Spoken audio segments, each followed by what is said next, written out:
I've had better. Today, back with a new video. This one is going to be on a discussion board I gave my students, and it is talking about, well, the prompt is basically, why is it markets work so well? I have them watch a video called What If There Were No Prices? You can imagine, try to imagine such a world.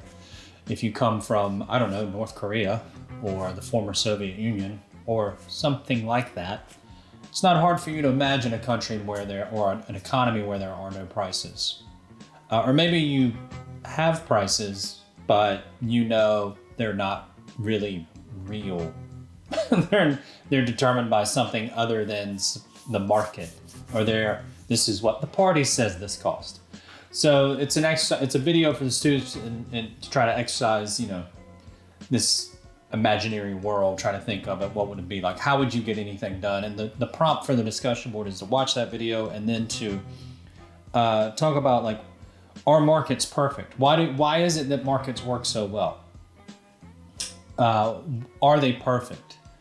And is there an alternative to markets? And are they, quote, better or, quote, perfect? Why or why not? Let's discuss these things. This coffee isn't perfect, but it's gonna do the job. It's my juice. I hope you enjoyed that, by the way. And so what's the deal? Well, markets work well because they're voluntary, which means they're peaceful. And the opposite of that would be coercion and violence. So there's that. So when you have a voluntary interaction with one another, like when we have markets, when we have these voluntary markets, it's voluntary trade. I'm not going to get what I want from you unless I offer you something. I have to give you something that you want. And if you don't want what I got, then the trade's not going to happen, and vice versa. It has to be a win-win, right? In order to get rich, I have to serve you. In order to get you to convince you to give me your money, I have to serve you with something that you need. I have to please you. I have to make your life better. And you have to do the same for me, otherwise I'm not going to take what you got.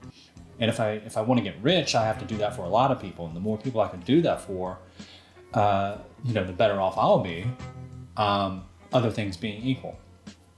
Why is Jeff Bezos so wealthy? Why did the guy from Apple, what's his name? He died. That dude with the turtle neck. Good God, I can't remember his name. Steve Jobs. Any of these people, any billionaire or millionaire you can think of, how did they get that way? They got that way because they provided a good or a service that made a lot of people very, better off. Or maybe they just made a few people, but they were the right people.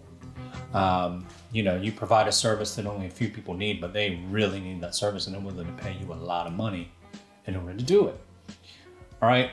So that's all peaceful. That's all voluntary. It makes it, because of that win-win, wealth has been created. The well-being of the people involved has been elevated.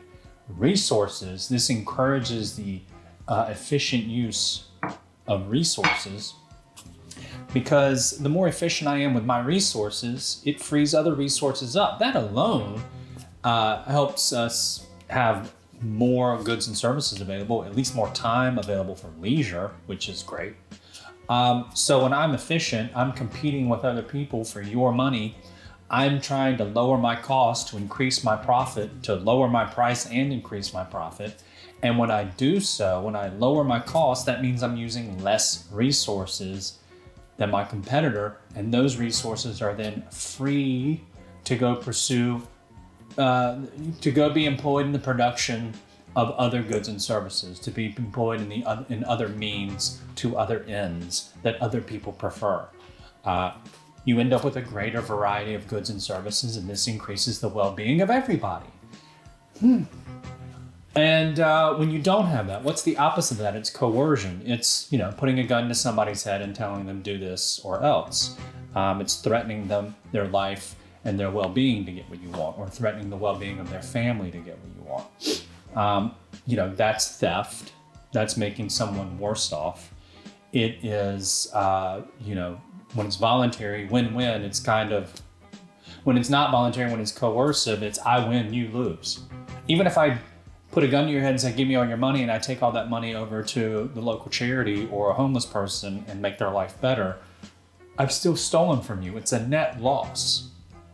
How do we decide what? So that's why markets are just generally better than coercion. But prices, why are they so important? Is prices are the signal. They're the thing, in a market, there's no central authority guiding us, telling us what to do necessarily. It's just the price. How much gas am I going to buy today? Well, it's really cheap during the winter, so I'm better able to consume more gas if I want to. Whereas the summer, it's more expensive because people value it more.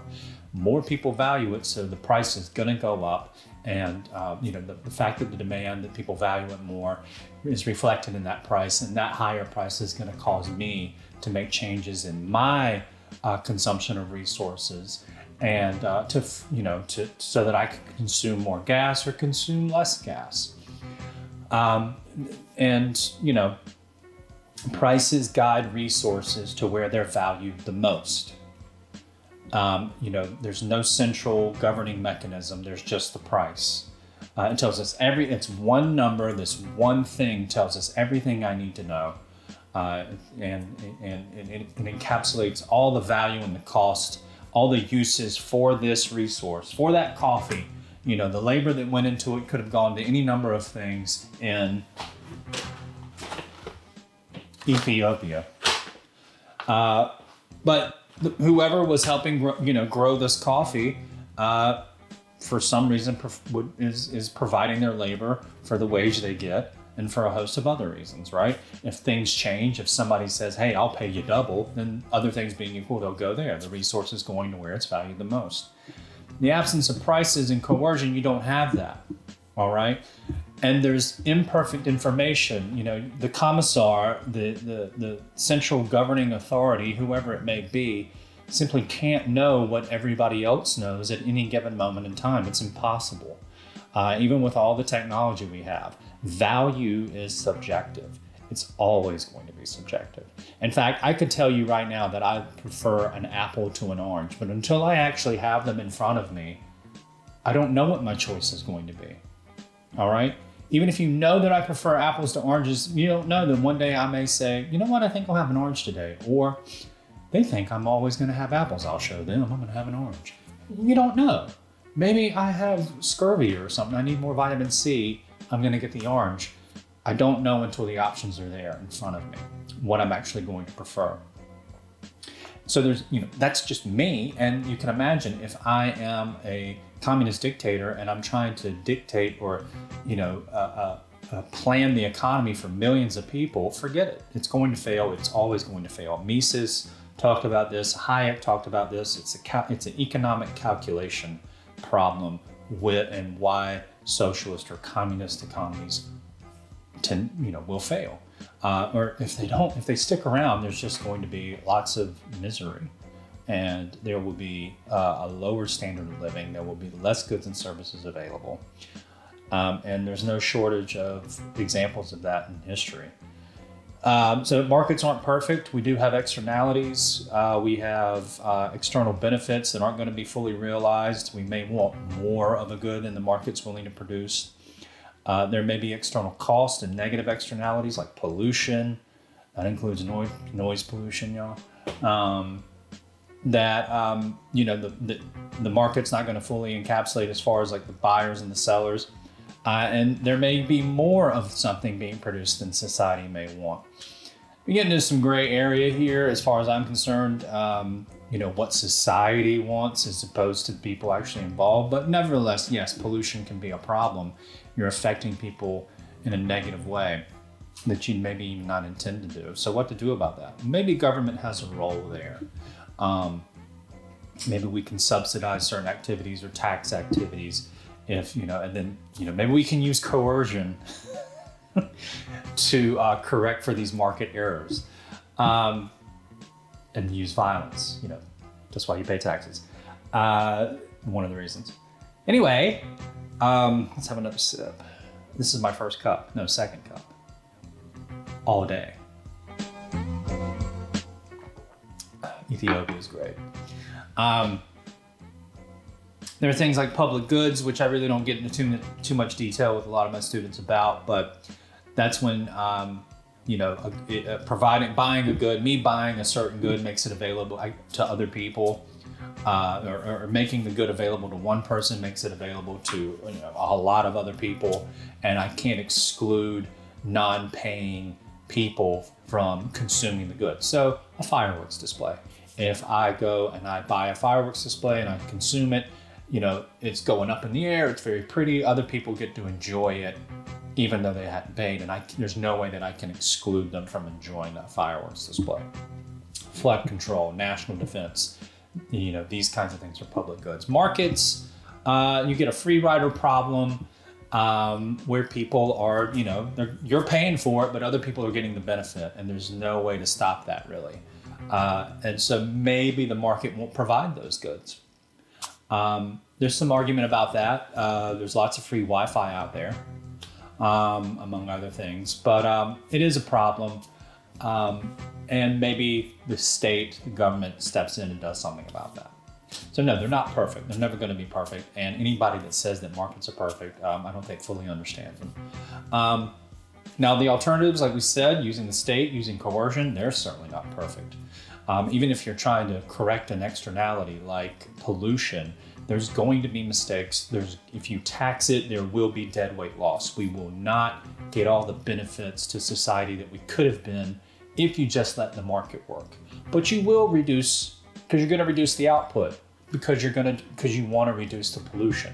So there is deadweight loss. If we're going to subsidize something that has a positive externality, we're going to end up with some waste, right? We want to subsidize agriculture, there's going to be waste. You want to subsidize student loans so people get more education, there's going to be, and anybody that's in higher ed can tell you, there's going to be some waste involved in that. Maybe we tolerate a certain amount, but we just need to realize that if we tax an activity, there's deadweight loss, but we do get less of the negative. If we subsidize an activity, there's going to be waste, but we do get more of the activity that we might want. And then there's pollution permits, which have proven to be more effective in controlling pollution, you know, and at a lower cost anyway, than maybe just taxing it. So that's something that we can look at, that policymakers can look at. But again, not going to be perfect, all right? Instead of just paying the high cost one way, we're going to kind of maybe internalize it another way. That may reduce output, maybe not, who knows, I know. I haven't really looked into it that much. But it does reduce cost. It has been successful in reducing pollution at a much lower cost than even economists had anticipated. So that's good.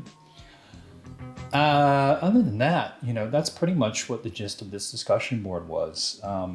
You know, I'm a big fan of markets, clearly. I'm not a big fan of coercion, clearly. But, you know, we live in the world as it exists. Thankfully, I'm not the master of it. I'm just the master of this kitchen. That was stupid. I don't want to end it that way. But anyway, I hope you enjoyed this video. I hope it helped. I hope I wasn't talking too fast. I'm just excited. That's all. Later.